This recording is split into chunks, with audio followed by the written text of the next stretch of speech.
Please be seated. We're about to start.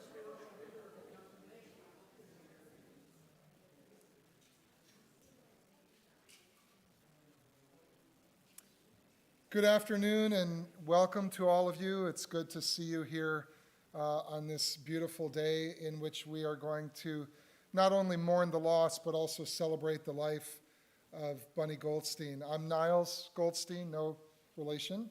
I'm the rabbi of Congregation Beth Shalom. Most of you know me, some of you don't. Bunny was a husband, a loving husband, a father, a grandfather, a great-grandfather, a mensch, a very thoughtful, kind, and generous person. And as I think most of us here know, he was also a comedic genius. So we're going to hear some stories, some memories that are going to be shared about him this afternoon, and I'm sure his sense of humor is going to be one of the highlights that'll come up over and over again. I had the privilege of knowing Bunny and Betty for about 6 years since we first moved out to Napa. And I have to tell you, in the dinners that we had, the drinks that we shared, Bunny made me laugh. He was a great conversationalist. He had an amazing, long and rich and colorful life. He lived like 3 or 4 different lifetimes in a way. The stories he shared about Israel and about Southern California and about St. Helena. And I just feel so fortunate that I was able to spend some time with Bunny over these last 6 years, and Betty, even at the very end when he was declining. So I treasure those moments, and I miss Bunny already very much. I'm going to offer a reading from the book of Ecclesiastes. It was set to music and a song by Pete Seeger and the Byrds, so I think some of these words will probably be familiar to some of you.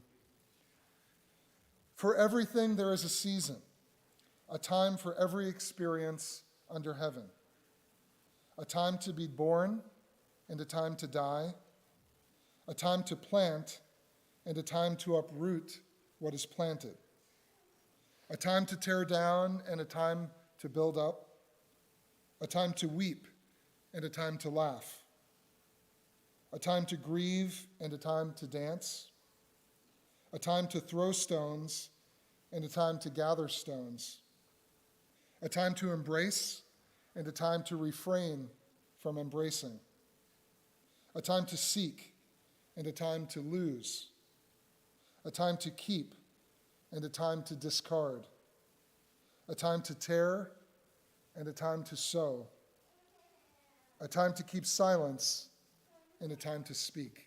Someone's already speaking. We're going to hear from a number of people who are going to speak about Bunny today. So it is my honor to invite up a good friend of Bunny and Betty's, Jay Goldstein, who's going to facilitate that conversation. Good afternoon, or good evening, everybody. I do have a hobby. I officiate weddings. And at every ceremony that I do, the first thing that I do is thank the young couple and their families for their trust in me to oversee such an important event in their lives. And I want to thank the family for allowing me this opportunity. I made a commitment to my wife that I'd be brief. She's got the cane. So I just want to explain the program a little bit. I'm just going to say a few words about our friend, Bunny, our friends, Bunny and Betty, the Eisendraths, the Presses, the Schneiders, the Kriegers. We've all spent a lot of time together and had some really superb drinking evenings, which, by the way, this happens to be a Wenge wine, which was Bunny's favorite wine. And I'm going to just, in the back of my head, I'm going to toast them. And then I'm going to put it right back down here. So here are the ground rules. I'm just going to say a few words. I'm going to invite the family to come up, and they're going to come up to the bema and say a few words. And then after that is done, I will have a mic. Maybe somebody else can grab a mic on the other side of the room. And anybody who wants to say anything, please feel free to say anything that you'd like. A memory. If you really want to honor Bunny's wishes, tell a joke. That was what he did best. Our little group has shared New Year's Eve and our wedding anniversary every year for between 10 and 12 years. And we drank, we laughed, we ate, but one consistent thing happened every single year. First of all, our anniversary took place at midnight, but second of all, it always came down to Bunny would sit there and tell jokes for 30 minutes. Some of them were new. I don't know where he heard new jokes, but but he always came up with new ones, but he would also have the ability to tell the same joke year after year, over and over again, and damn it, it was funny every single time. So he brought a lot of joy to a phenomenal group of friends on a special occasion, New Year's Eve and our anniversary every year. So if you really want to honor him, and you can come up with a joke, and it can be a little bit south of the border if you'd like. I think everybody will be forgiving in this instance. Feel free to do so. We met Bunny and Betty at one of the first joke nights that we went to. And I'm in the restaurant equipment business. I have been for 46, 47 years. And I always like to jump into the kitchen and help out. And that's what Rhonda and I have been doing since we joined the congregation. And Bunny used to help out in the kitchen. And then when the festivities at Joke Night started, he in my tenure, he and Alan Finkelstein Alan Steen, would get up and they would entertain the congregation, and every once in a while somebody else would tell a joke. But mainly I spent time with Bunny in the kitchen. Then we started doing Hanukkah and making latkes for the congregation, and he would step in that, and we would make latkes, and we would spend hours, have a good time, drink some wine in the kitchen, and serve a nice meal for Hanukkah. So it was a great way to get to know him. And soon after, we just became very, very good friends. And it came down to this congealed group of people that we just absolutely love spending time with. And that's how we met, and it's been going on and on and on.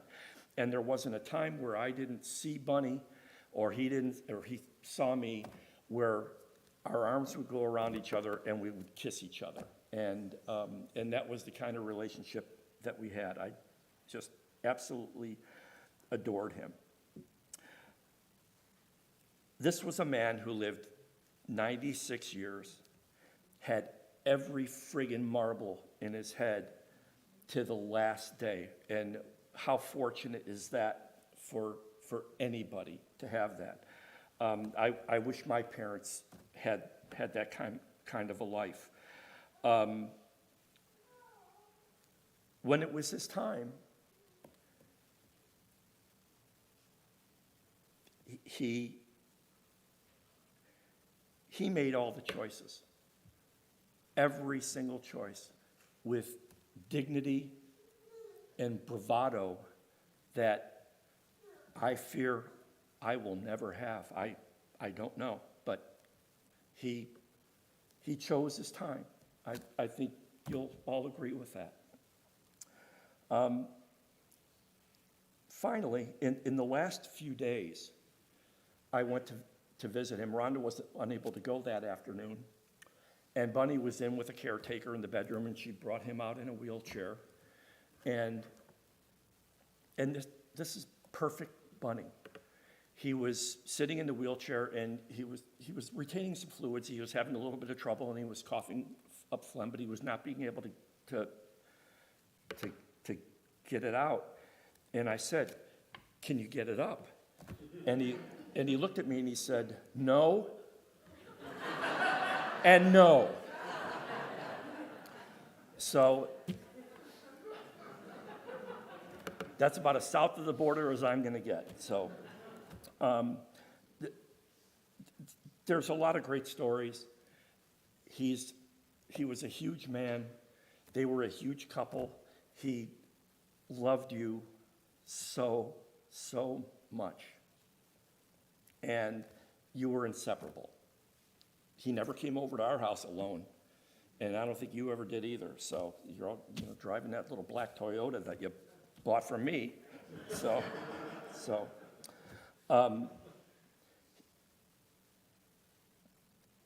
Bunny was a blessing in our lives. Zichrona Livracha, may his memory be a blessing for you. Okay, I'd like to call up anybody in the family that would like to say a few words, and I will move aside. Thank you very much, everybody. You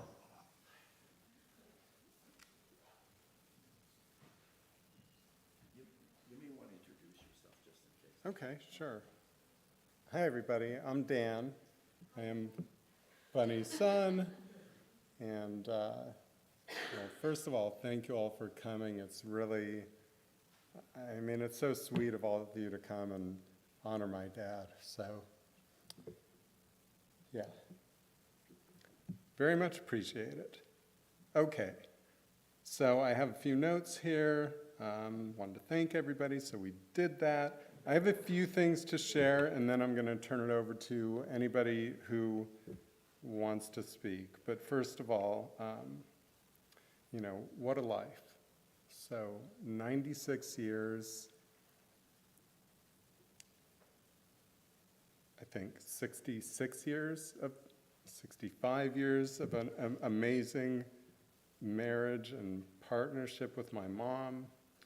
I think a lot of you probably know some of the amazing stories from years and years ago in his life.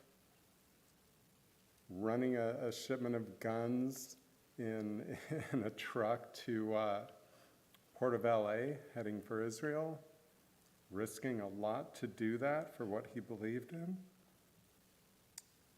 Then going to Israel.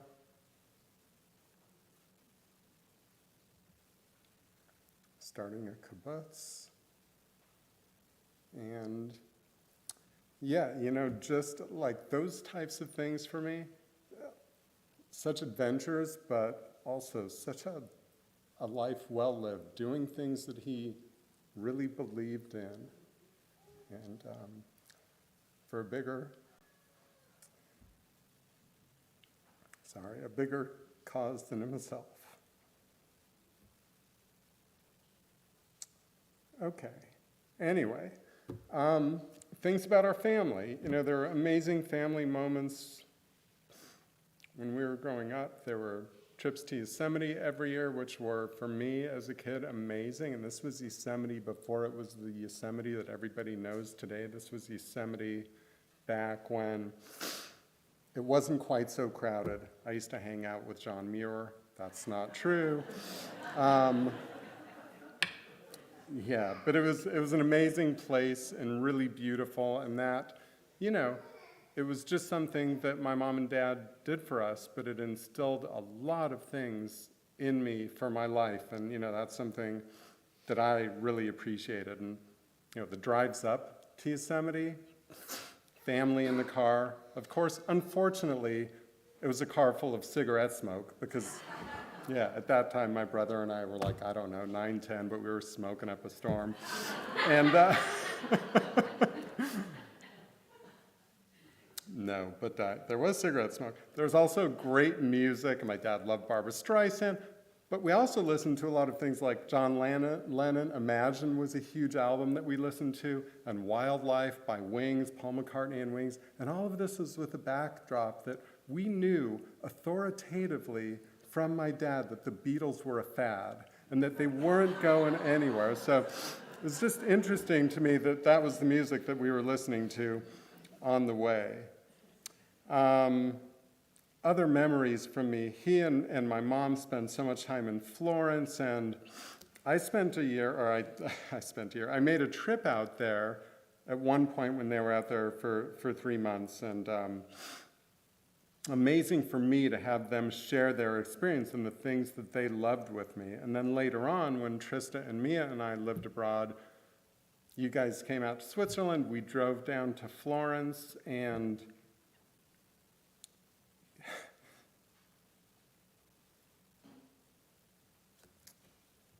sorry.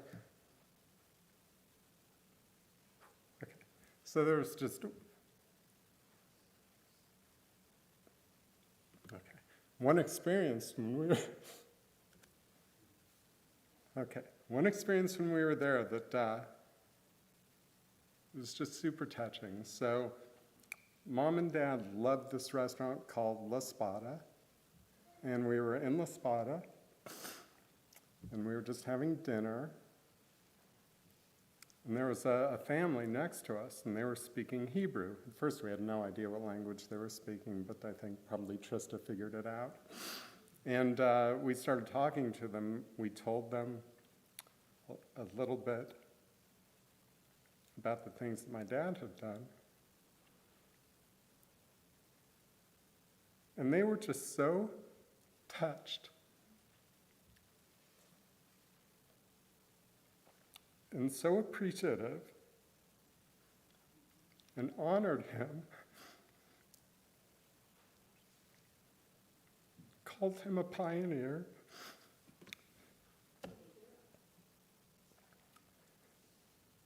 and a hero, yeah. So anyway, it was just a very touching moment for all of us. I think there probably weren't that many dry eyes that night. Anyway, on to other things. The birth of my daughter Mia, and how proud he was and how much he loved you. Sorry, I thought it was going to be lighter things. I remember him saying at some point that he just wanted to make it to your bat mitzvah. He made it way past that. And yeah, he was very proud of you. I know you guys have a deep connection, or you had a deep connection. I know you loved him dearly. You can tell him about that. Other brief memories that I was just thinking about, how proud he was when I got accepted to UCLA, although I always suspected that was more because he was such a UCLA basketball fan and maybe he could see more games. Related to that, I went to UCLA, or John Wooden Basketball Fundamental Camp, when I was a kid, and this is just another memory that just kind of came back to me. You know, my dad, I think he used to say something like, I don't know, everybody shits in the same toilet, or everybody was something, you know, crass like that. But John Wooden was way up here, and so he dropped me and my friend Jeff off at Wooden Basketball Camp, and he got to meet the coach, and that was just kind of a cool thing for Dad, you know, nice thing that he got to do. Nothing special about that story other than just a memory. Anyway, okay, so these are just obviously small tidbits, flashes of memories, what he really wanted, and we talked about this in the week before he died. He wanted us to come and tell funny stories and tell jokes and all of that. Before I get to that, one other thing that stands out is just over the years, so we lived in many different places, and yeah, as the years went on, when we would say goodbye at the airport, my hugs with my dad just got longer and longer and tighter. It was really touching. And, you know, I think we knew that any one of those times could be the last. But it was also sad to me because I just had this image, like, they're going to go home and, you know, who knows what's going to happen. Maybe my mom is going to get in the mood, a little frisky. She's going to say, hey, Bunny, super sex. And he would say, I'll take the soup. So there was that. Okay, that was for Dad. That was a joke that I think he liked a lot. And then I was going to tell one other kind of funny story about me and my dad. This was a story about when he hit me in the ass with a baseball bat. And, oh yeah, it doesn't sound funny, but... So I was about 12 years old. I was losing a lot of weight, couldn't figure out what was going on, so we went to the doctor. The doctor took me, did a bunch of tests, and he said, all right, well, you've got a tapeworm. And I was like, oh no. I was only 12, and my dad, if you guys knew my dad, he did not like doctors, didn't really, he didn't want to know what doctors had to say. But this doctor said, look, I've got a new treatment. It's really non-invasive, although I'm going to tell you the rest of the story.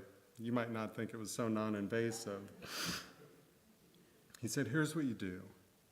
You go home, you get 7 hard-boiled eggs, and you get 6 lemon cookies. And every day, and you need a baseball bat. And I was looking at the doctor like, what the hell is this? I was 12 years old. I was pretty panicked. And he looked at me, said, you know what? Leave the room. I want to talk to your dad.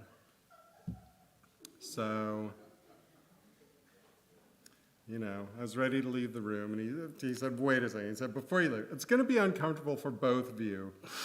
But this is the part that you need to know. Every day around 5 p.m., your dad is going to shove a hard-boiled egg up your ass. He said, it's weird, but it's like a suppository, just a little bit bigger.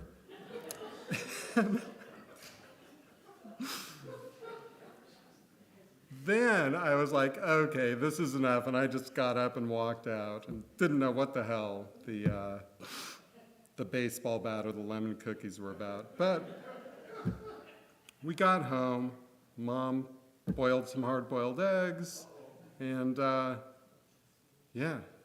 every day for 5 days, 5 o'clock, I dropped my pants, I bent over, my dad shoved a hard-boiled egg up my ass.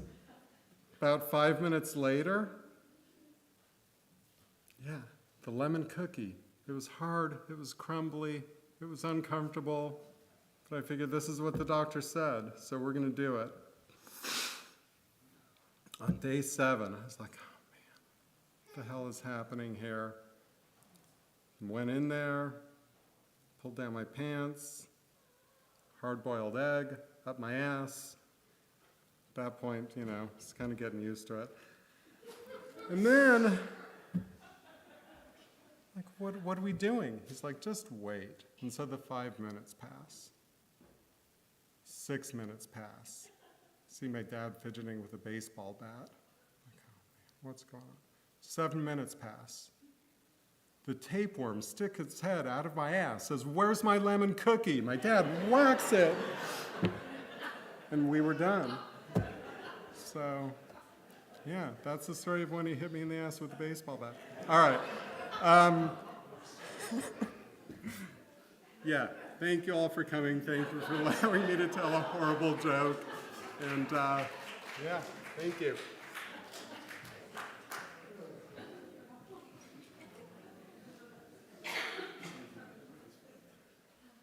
Oh my gosh, Dan, I have never heard you tell a joke like that. That was amazing. That was fantastic. Dad would be extraordinarily proud. That was great. I'm David. I'm Dan's brother. I'm Bunny and Betty's son. If you've talked to me at all this evening, you know I'm having a hard time holding it together. I'm just so blown away. I'm seeing people that I haven't seen in so many years. It's just, there's my uncle. I haven't seen him in, it seems like forever. But that you'd all come out to honor my dad and support my mom just means a lot. I will say that since my dad passed, everybody who's come to me and offered condolences, they say 2 things. So the first thing is they talk about my dad's sense of humor. And the second thing is about my mom and dad's marriage. And The sense of humor part, I know you've all enjoyed. I'll tell you a little bit about my memory of that. Is family dinners, and after dinner, my dad and my Uncle Harvey would sit at the dining room table, and they'd tell these jokes, and and they just seemed to go on forever. And they were like off-color jokes, and I was a little kid, and I was kind of horrified by them. I was very uncomfortable, but I was also just fascinated by it, and it's like I couldn't move, I couldn't walk away. I just had to sit there and listen. What I started to realize over the years is that my dad, he loved to laugh. He loved to see other people laugh. And if he could have a part in causing people to laugh, all the better. He just loved that. And I think all of you experienced that because I hear about it a lot. Now, I did not inherit the gift of storytelling or joke telling. If you know me, like you guys and you guys over here, that if I start to tell a joke, that's funny. It's a lot funnier than if I were to finish the joke. I remember we were at dinner at your house a couple weeks ago, and I started telling a story, and I totally botched it and got lost, and Alice had to come in and save the day. I just can't do it, so I'm not going to try to tell a joke. But I will say about my mom and dad's marriage and relationship. Like I said, everybody mentions that to me. And it was amazing, absolutely amazing. And an example to all of us. And all of our friends who have met my mom and dad, talk about that. Gosh, their marriage is so amazing. It's goals. It's a goal to have a marriage like you guys had. It's an example, Alice and I, all the time. You always had a trip planned. You always had something to look forward to. You're involved in your community. You're just great example to everybody. What I was thinking about, and I don't have notes, but is how my dad was, before we had influencers, my dad was an influencer. He was an influencer, and he was a catalyst. He could, being around him was inspiring, and you'd want to, it's like you'd see the joy that he'd get from humor. So you'd want to have, you'd want to do that. You'd see the way he loved to travel, and you'd want to do that. For me, there were a couple things. So Dan mentioned music, and I have the same kind of memories of going on vacation and listening to music and hearing Peter Nero play piano or Wes Montgomery play guitar. And, for me, my big passion became music, and specifically guitar. I couldn't learn to play it, I wasn't any good, but it did kind of direct me toward music production and becoming a recording engineer. And it was like my first career, that was it. And when I look back, the connection is to my dad, to introducing me to music, and a love of music and wanting to do that.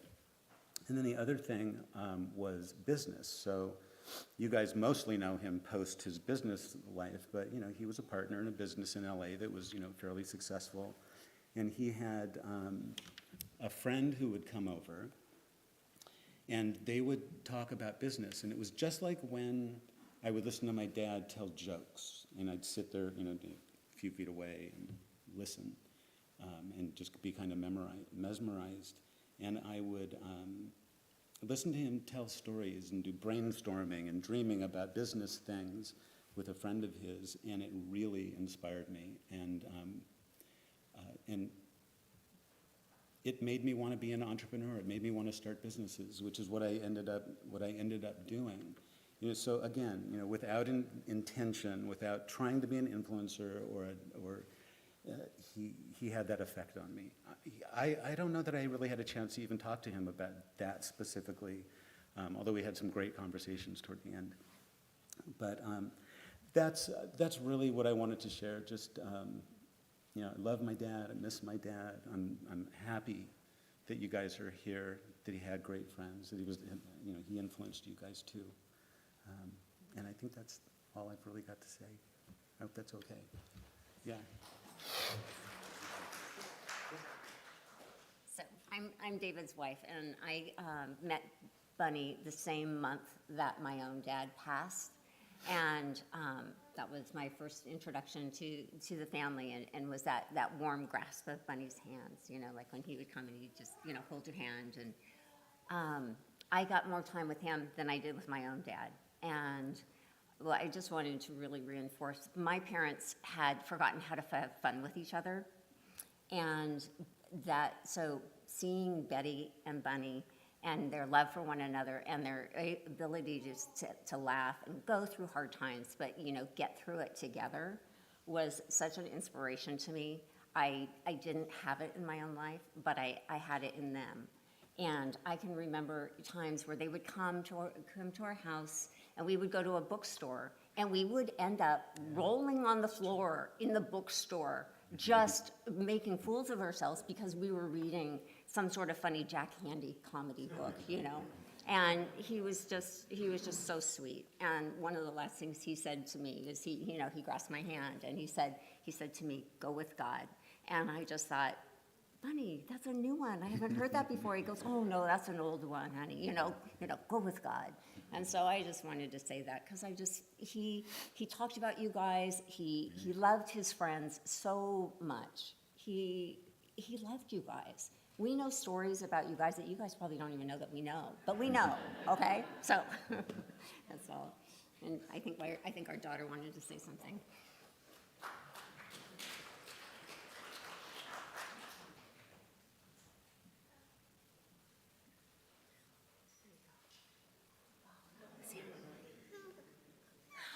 Hi. Oh, it's okay, Bubba's. I'm Lauren. I am Bunny's oldest granddaughter. I'm also proud mom of Bunny's oldest great-grandson. This is Everett, great-grandson. And I think I fell someplace in between my Uncle Danny and my dad in the notes of that I have notes, but they are in the wrong order. So we will see how this goes, but I will say that it is very un-Bunny Goldstein of me to have something in the wrong order because he was quite organized and, oh, hi. Would you like me to be holding you? Yeah, okay. I did a project, probably, a school project, probably like middle school, early high school, where I was supposed to interview an older relative of mine and find out about their life. And, wow, we got a lot going on here. I interviewed my grandpa about his life and about his dad's life. And more recently, I just, was thinking about that, and I was like, gosh, that was like such an amazing interview, and like I wrote this paper about it, and like, I don't know whatever happened to that. And so, I called my grandma, I talked to my grandpa, and I said, I want to re-interview grandpa and like get some of this stuff down. And because I had done this interview and I don't know what happened to it. And yeah, would you like to be held over here? This is how it's going to be. And within a few minutes, I had gotten a text from my grandpa. I had gotten, again, a text message from my 95-year-old grandpa saying, hey, is it this paper? And it was pictures of a printout from an email that I had sent him. Oh, we have so much to say. Years ago, gosh, like, I don't want to say how long ago I was in high school, but it was a long time ago. And he wrote, I said, I can't believe you still have that. And he wrote me back and he said, I always keep everything. You never know when your granddaughter might need it. And I was, so happy to have that original interview that we did. And then two is we did get to record another one via Zoom. And so we have memories that Everett is going to get to hear about his life. And wow, we just really have a lot going on. Do you want to crawl on the floor? Yeah. What do you want to do? I think you're allowed to do anything you want. I don't think anybody's going to stop you. You're going to take him? Okay. Okay. I know. He's actually been in the best mood all day. So it was just for this high stakes moment that he's feeling all the emotion.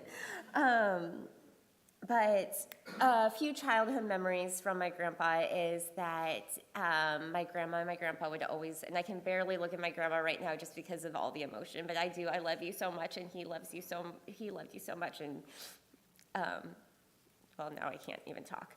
But they would come and they would visit us in St. Louis. They would take my brother and I to this place called the Magic House, which was just as wonderful as it sounds. And they would take us to McDonald's and we'd get to pick something out to eat, and it was like really fun. And they bought me my first fishing pole that was yellow, and it was a little fishing kit, and they took me fishing. It had Snoopy on it, and little did they know, they also bought me that same day my last fishing pole. and so that's special, right?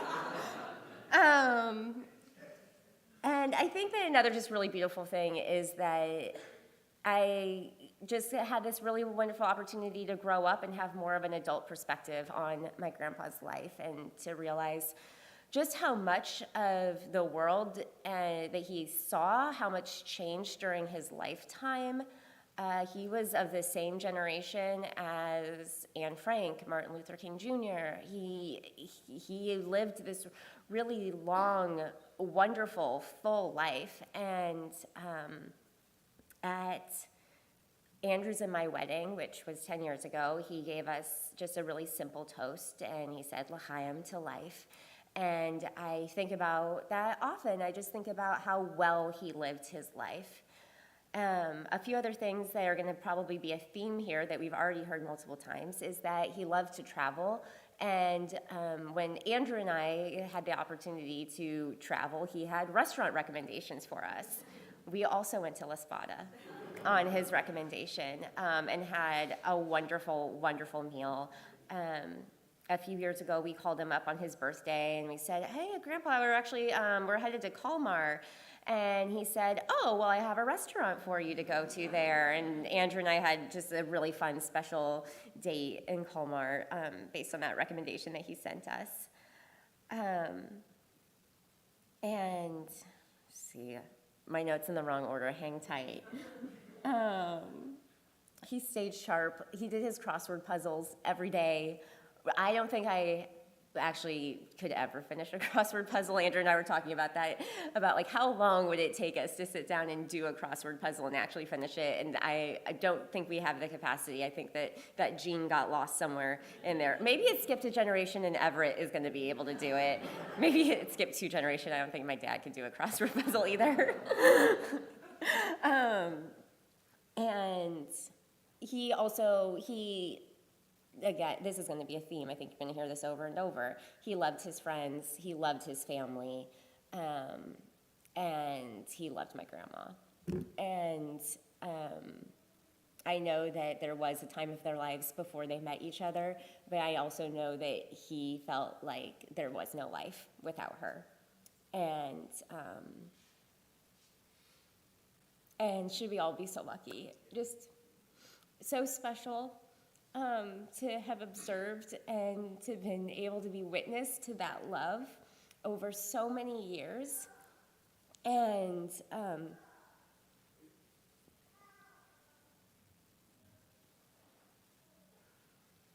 yeah, I think that if I had a dirty joke, it'd be a great time to drop it in right now, but I don't. So instead, you guys are just going to have to watch me cry. But thank you all for coming and to celebrate his life, and I just know that his memory really will always be a blessing.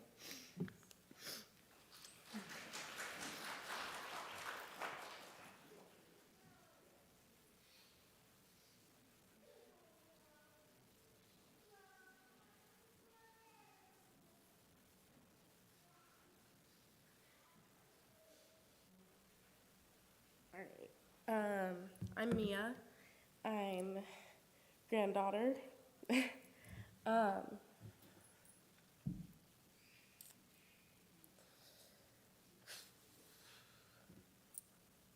feel like most of you know me.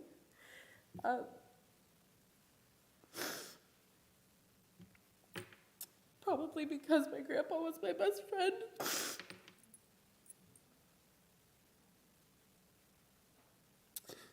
I'm gonna try to read.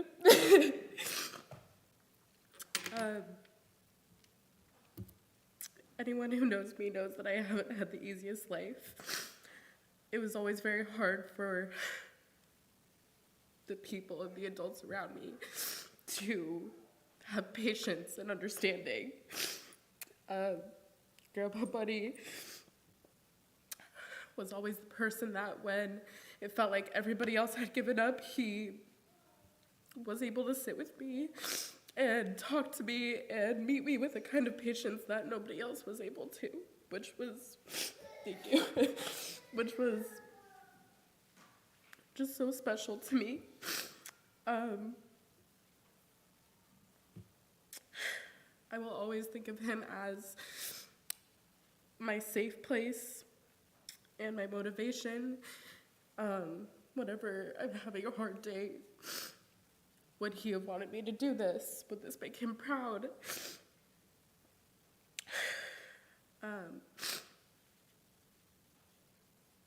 I'm just so lucky and grateful that I got to be just more close with him and that I got to be able to call him my friend.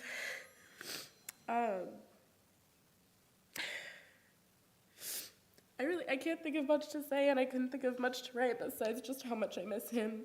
It's hard to think about memories with him. I'm just filled with so much sadness. I miss my friend, I miss my grandpa, and I just hope so much that I made him absolutely as proud as I possibly could have made him.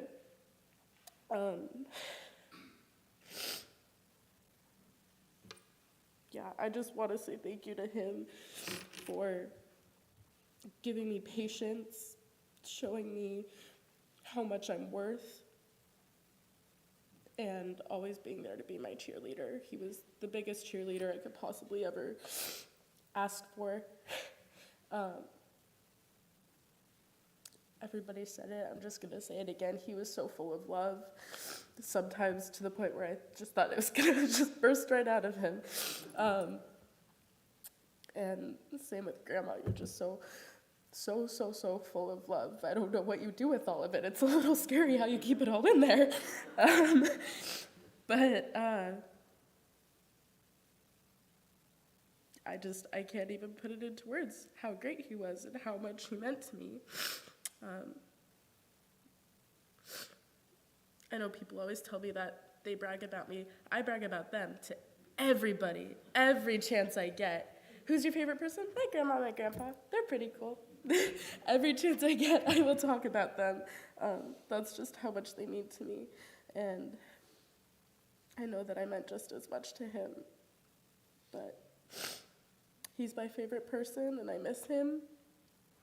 And I love him to death. And if I could say thank you a million more times, give him a million more hugs, I absolutely would. But I'm sorry I don't have anything funny or any memories that I can think of. But thank you guys for listening to me ramble.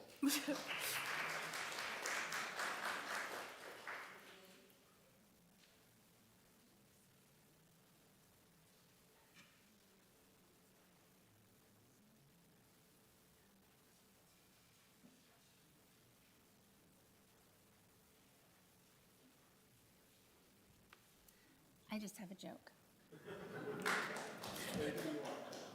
Thanks, Jay. Light the mood. So I picked this joke because... Who are you? Oh, I'm Trista. I'm Bunny's daughter-in-law, married to Bunny's son, Dan. And that was my daughter who loved her grandpa so much just a second ago.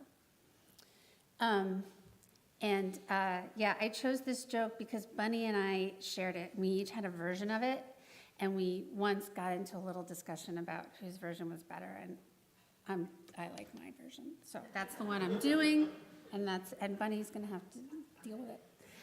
Okay, so the joke is, I have to come over here, because it's a little bit of a sight here. So the joke is that this woman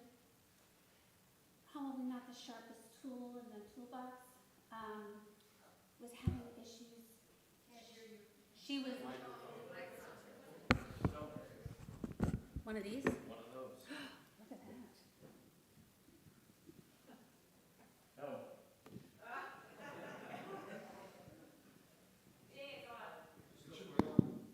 it's on. Okay, so this woman, this is really odd. This woman, probably not the brightest tool and sharpest tool in the tool shed, not the brightest bulb on Broadway. She's having issues and she's losing weight and she can't keep anything down. She's very sad. She's very upset, very perplexed. She doesn't know what to do. So she goes to the doctor and she walks in and she says, "Doctor, I'm very distressed. I can't keep anything down. I'm losing weight. I'm really not feeling well and I don't know what to do." The doctor says, "Okay." I don't know why I'm going to say Mrs. Horowitz, just came to my head. "Okay, Mrs. Horowitz, sit down and we'll talk and I'll examine you." And the whole thing goes by and he says, "Okay, Mrs. Horowitz, get dressed and come meet me in my office." They talk and he says, "Look, this is not going to sound very conventional. It was the same doctor that my husband went to as a boy." And he said, "It's not very conventional, but I'm sorry, you're going to have to start eating through your butt." And Mrs. Horowitz goes, "Oh, doctor, no, I don't think I could do that. That doesn't sound right. I don't think that's fine." He said, "Look, I know it's unconventional, but I really think that you should just try my method and let's see how you do. Come back in 2 weeks and you let me know how it goes." 2 weeks later, Mrs. Horowitz walks into the office and she's standing there and he says, "Mrs. Horowitz, you look wonderful." "Yes, I've been doing what you told me to do. It was very unorthodox, but I did it and I feel great." He goes, "Well, why don't you sit down and we can talk about it?" And she says, "I can't. I'm chewing a piece of gum."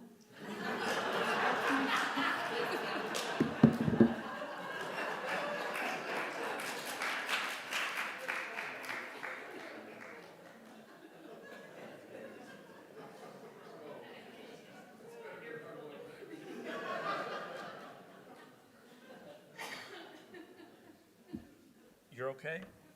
Okay. A couple follow-up items. Imagine having a friendship with a couple that was married the same year that your wife was born. And she's only 3 years younger than I am, so that's amazing. Number 2, Lauren, be happy that he didn't hit you in the ass with the fishing pole. And number 3, Dan, if it comes up again, Ann Pursley makes the lightest, fluffiest egg salad that, okay? And I don't know how to address that one over there. Okay, so I have a microphone and I will be, is this on? Okay, I will be happy to walk around and anybody who wants something to say, if you want to tell a joke, whatever you'd like, just, toss up your hand, and I need my steps in. And we're going to try to keep these as brief as we possibly can, okay? So, thanks. Who's first?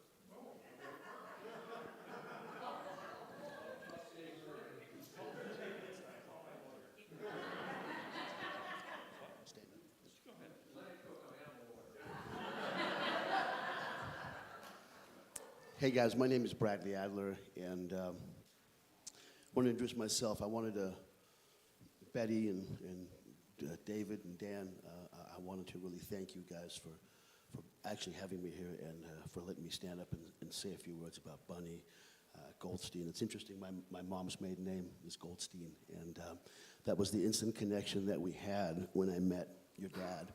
I met your dad through Jason and Sheila, who at that time, Jason is the general manager of Bunny's favorite winery, Vangie Vineyards, and that's how I got to meet Betty and Bunny. I hosted Betty and Bunny many times at the winery, but I wanted to get up to date and be very quick and very short and tell you how much I love Bunny and Betty. Not only do we have a great connection through our name, but my dad was a joke teller too, and so Bunny and I exchanged some really great jokes, and I'm really honored because the last 6 weeks of Bunny's life, I had no idea, but I happened to have dinner twice over at Jason and Sheila's house with Bunny, and so it was absolutely great. And I remember the last joke. First off, I do want to say I'm really glad that I grew up and I didn't have your doctor, but I do have a joke to tell you.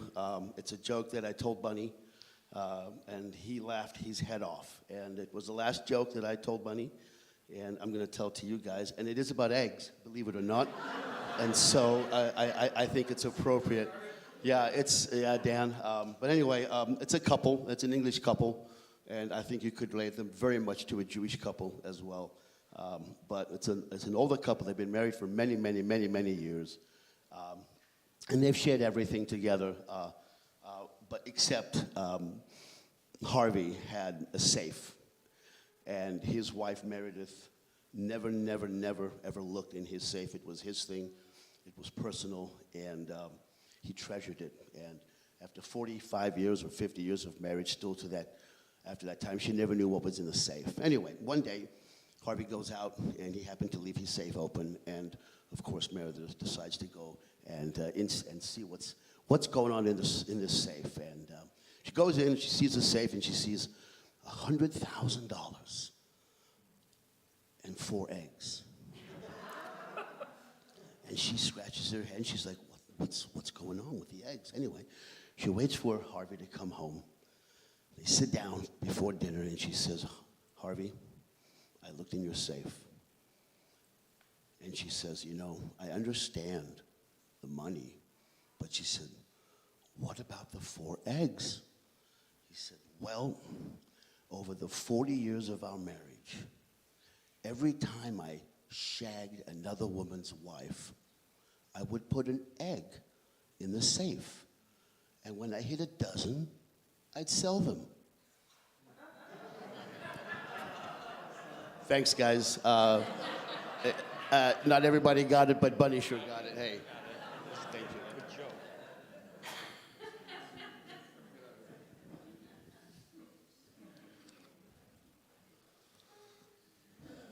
I'm Lenny Cook. My sister Ruth Yerkes is here. Until I walked in the door today, I thought that I was the first babysitter for David and Dan. Until I shared that with David, and my sister chirped up and said, no, you weren't. I was their first babysitter. Now I gotta make up for 65 years of that bullshit. Bunny Goldstein was like an uncle to me. I had a father. I didn't need another father. But he was like an uncle. He was 2 doors away and was a presence throughout my life. And the humor was, of course, part of it. And I live at Rossmore, a 55-plus community down in Walnut Creek. A lot of you people are shaking your heads up and down. Right? Oh, yeah. I know somebody at Rossmore. Everybody knows somebody at Rossmore. 65. Yeah, 55. Thank you. And our father was a storyteller and a joke teller, and I picked it up from him. And I've picked up stories along the way, and inevitably, when I would hear a new one, I would say to myself, I gotta tell this one to Bunny. I gotta tell it to him, right? 9 times out of 10, he would hit me with the punchline before I could get it out. But I went to the joke night at the show and had a wonderful meal. And this is the story that I told at joke night, and I got a great laugh. And this is my cherished story. The single fella goes to a wedding. Now, a single fella going to a wedding, right away, that's a dangerous situation, right? Because there are single women at these weddings. And single women, when they're at the wedding, they start getting ideas, right? Why not me, right? When is there going to be a chuppah in my life? And anyway, this fella's sitting and he looks across the dance floor and there's a woman, she's tapping her toe to the music, and he says, I wonder if she'd like to dance. And he gets up his nerve and he goes over to her and he says, I saw you tapping your toe to the music. Would you like to dance? She says, I would love to dance. And they get out on the dance floor and they are Fred and Ginger, right? She says, God, you're a wonderful leader. He says, God, you're such a great dancer. And pretty soon people are backing away to give them room, right? And they put on a show. And the music slows down, and they cuddle up, and she puts her head on his shoulder, and they dance a while. She says, I'm about to say words that I never thought I was going to say in a million years, especially at a wedding. And the guy's wondering, what's going on here? And he says, sure. She says, how do you like your eggs in the morning? And the guy goes, oh boy, am I glad I came to this wedding, right? And before you know it, they're gone and they're back at her place. And they both know where the evening is going. And she says, we both know where this evening is going, but before it goes any further, I think I should tell you a little bit about me. And he said, sure. And she says, did you ever read that book, Men Are From Mars, Women Are From Venus? And he says, oh yeah. He says, I read that book. I got it on the shelf. And she says, well, I'm from Venus. And he pauses and he thinks, do I run to the door? Because this could be a nutcase on my hands and I don't want to, anyway. And he says, but he's intrigued and he says to her, what do you mean like the Venus thing? She says, well, here, let me show you. And she proceeds to undress in front of him, right? And he looks at her, and she's a magnificent woman, except there's something extraordinary about her. She has a string of rubies in a necklace, except it's not a free-floating necklace. They're actually embedded in her skin. And he looks, and he says, that's amazing, it's beautiful. And she says, well, there's more. She's showing off. And she has a diamond the size of a quarter in her navel. And he looks at it and he says, this is spectacular. This is such a beautiful effect. And he looks a little lower, and where he's expecting to see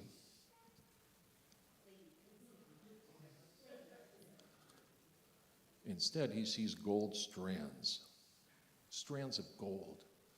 And he pauses and he looks at it. He says, this is amazing. He says, are all the women on Venus like this? She says, no, not the Goyim. Bonnie Goldstein laughed at that joke.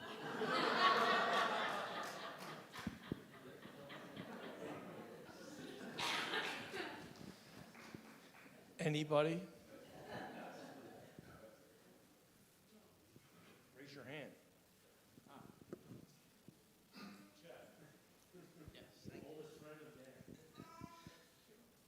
Yes, I am Jeff, friend of the family, and stand up. Okay. Jeff, friend of the family, thanks everyone. It's great to be here. Love everybody. If you close your eyes for a minute, or indulge me, or if I close my eyes and I think of Bunny, just first impressions, what comes to my mind is a man completely comfortable in his own skin. Smiling, laughing, just a wonderful, wonderful person. And so that's the way I think of him and remember him. And of course, I have to get to the joke part. So, man goes to a mall, and he's shopping around the mall, and he splurges on a lie-detecting robot. And he takes this robot home, and he's going to test it on his family at dinner time. So, dinner time, table, and he says, so Johnny, sets the robot on the table, he says, so Johnny, what do you do today? Johnny says, I went to school. The robot immediately slaps Johnny. And he says, try again. And he says, all right. I was at my friend's and we were watching a movie. Dad says, okay, what movie are you watching? Kung Fu Panda 2. Whack. Robot slaps the kid again. He says, all right, we're watching an erotic movie. And the dad says, I can't believe it. At your age, I didn't even know what an erotic movie was. Immediately, the robot slaps the dad. And the wife is just laughing and laughing and choking, and she can't stop laughing and laughing. And finally, she stops laughing, and she says, oh, you really are your father's son. The robot slaps her.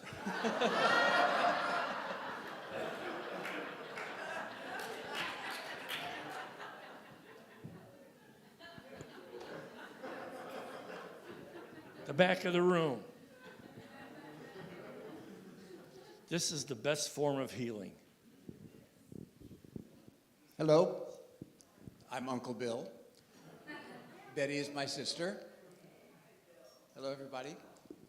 And a couple of things that I remember about Bunny that always stuck with me. It's not a joke.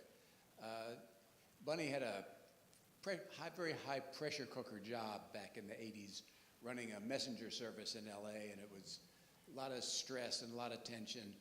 And he told me, he said, when I come home at night, I sit down in my chair and pet my dog. And I don't remember which dog it was. It was Heidi, it was whoever, Snoopy. And he said, when I pet this dog, all of my tension just melts away. And that just always stuck with me as Uncle Bunny. And so like I say, I don't have too much to say other than I have a three-word joke that I'm going to call on some of you to finish it, okay? And it starts out, it's nice out. And what does he say? Why don't you leave it out? Yeah, very good.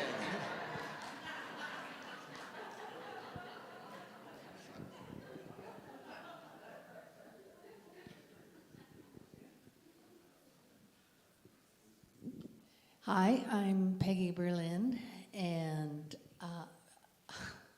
I am just so happy to be here and seeing everybody that loved Bunny so much, smiling and telling jokes. It's just exactly what he would want. I met Bunny and Betty when Bunny started I think it was the directory for the shul, and he contacted my late husband, Sid Berlin, and Sid was like, who's this Bunny person? Was this person a man or a female or what? At any rate, they connected, and they connected in the heart, in the soul, and they both were avid joke tellers. And whenever they would get together, they would start a joke, and they didn't need to finish it because they were both laughing because they knew the punchline. Bunny helped Sid through the last days of his life. He helped me, Bunny and Betty helped me through the end of his life. Everybody here knows what an amazing man he was, how he touched all of our hearts, how he made us laugh, and we so relished in the relationship between Bunny and Betty. Okay, I don't tell jokes, but I'm going to try. Okay, so don't criticize me. I don't have any of that wonderful timing, but I read a joke this morning so that I could be prepared to say a joke. So you understand that the feds have finally figured out a short form for taxes. And it's only 4 lines. The first line is, how much did you earn? The second line is, what were your expenses? Third line, how much is left? Fourth line, send it to us.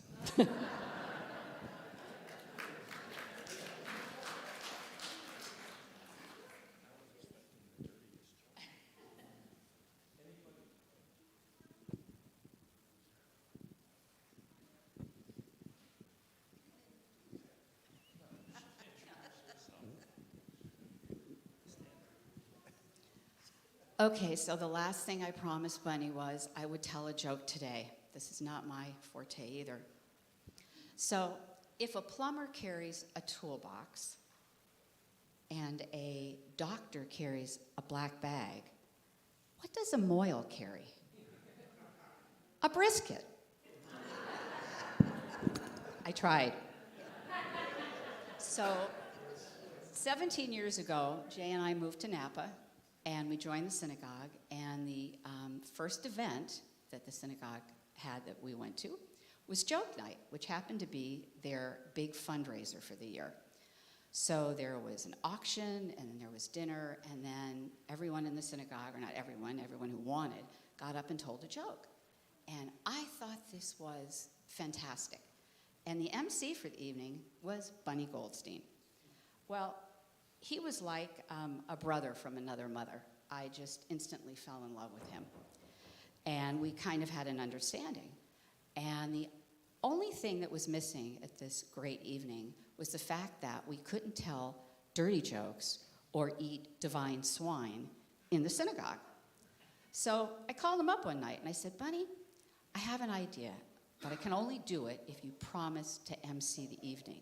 And he said, well, tell me what it was. And I said, well, I would like to get whoever wants to get together, and I'll rent a venue, and we'll serve pork, and we'll tell really nasty jokes. And he said, I'm in. I'm all in. I said, okay. So I did just that. I rented a venue, and I would say probably 99% of the 60 people who came year after year, because this became a yearly event, were from the synagogue. And we had dinner, we told dirty jokes, and Pork and Porn was born. And Pork and Porn, which was the name of the evening, was also known as Tasty, Trafe, and Tasteless Jokes. So people got up, they'd tell their joke, and Bunny would tell 1 to 3 jokes on the same topic. Now, my favorite comedian was Joan Rivers, and I read that she used to catalog all her jokes. She used to write them down and catalog them and take them out when she would do a show. Well, Bunny Goldstein didn't have to do that because it was all in his head. He was amazing. So we used to watch every Niner game together. We used to text when the Warriors were playing and the Giants were in the championship. You could hear us screaming from either end of Napa. He was the president of my granddaughter's fan club.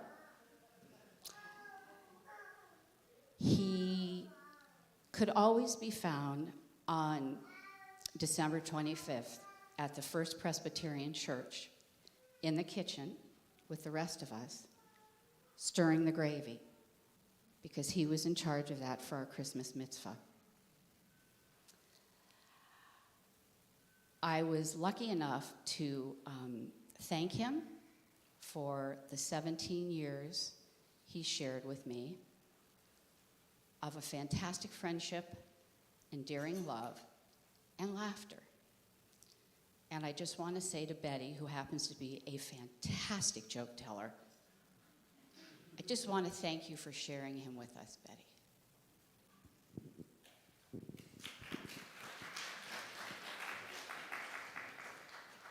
Is that it?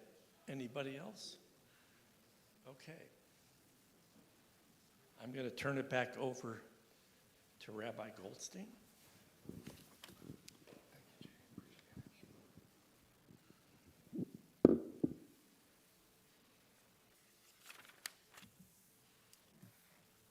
We've heard a lot of jokes, some better than others, but we heard a lot of jokes, a lot of great memories about Bunny. But I want to say something a little more serious about my own experience with him. I was Bunny's friend, but I was also his rabbi. And when I saw him the last day of his life, and I walked in to the room about an hour before he passed, and only a couple of you were in there with me, I think, at that time.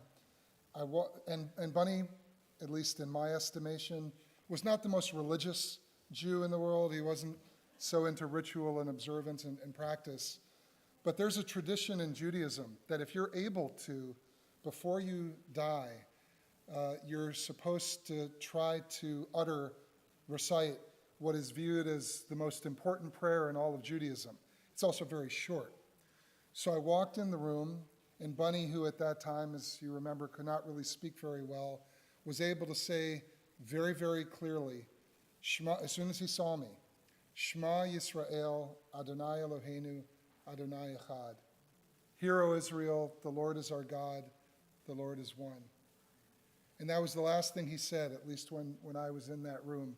So while he wasn't a very religious man, he was so proud of being Jewish.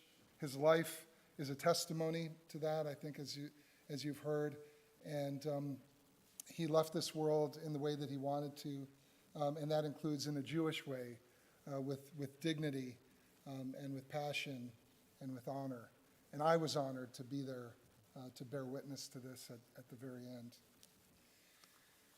I have a reading that I know is very important, meaningful to Betty and to Bunny, and they wanted me to read this to you now. And it's a passage that may be familiar to some of you from the Reformed Prayer Book toward the end of the service.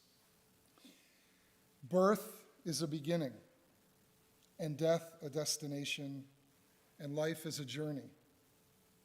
From childhood to maturity, and youth to age, from innocence to awareness, and ignorance to knowing, from foolishness to discretion, and then perhaps to wisdom, from weakness to strength, or from strength to weakness, and often back again, from health to sickness, and we pray to health again, from offense to forgiveness, from loneliness to love, from joy to gratitude, from pain to compassion, from grief to understanding, from fear to faith, from defeat to defeat to defeat, until, not looking backwards or ahead, we see that victory lies not at some high point along the way,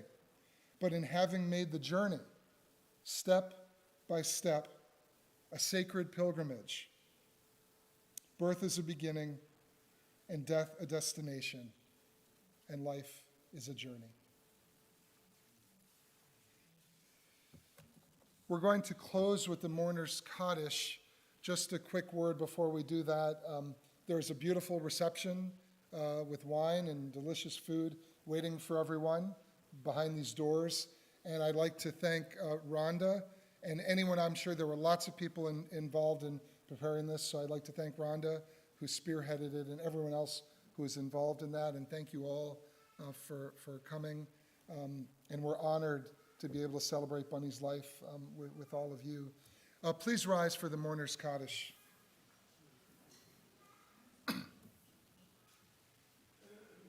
Yitgadal v'yitkadash shmei Rabbah, be'alma divrach hirotei v'yimlich malchutei, b'chayechon uvyomechon uv'chayei dechol Beit Yisrael, b'gala uv'izman kariv v'yimru amen. Yehei shmei Rabbah mevarach le'alam u'lalmei almaya, yitbarach v'yishtabach v'yitpa'ar v'yitramam v'yitnaseb, v'yitadar v'yitalel v'yitalal shmei dekudsha barichu, Le'ela min kol birchata v'shirata, tushbechata v'nechemata, damiran ba'alma v'imru amen. Yehei shlama rabba min shmaya, v'chayim aleinu v'al kol Yisrael v'imru amen. Oseh shalom b'imromav, hu yaseh shalom, aleinu v'al kol Yisrael Vimru. Amen. May the source of peace grant peace to all those in mourning and comfort to all those who are bereaved. And let us all say, Amen. This concludes our service.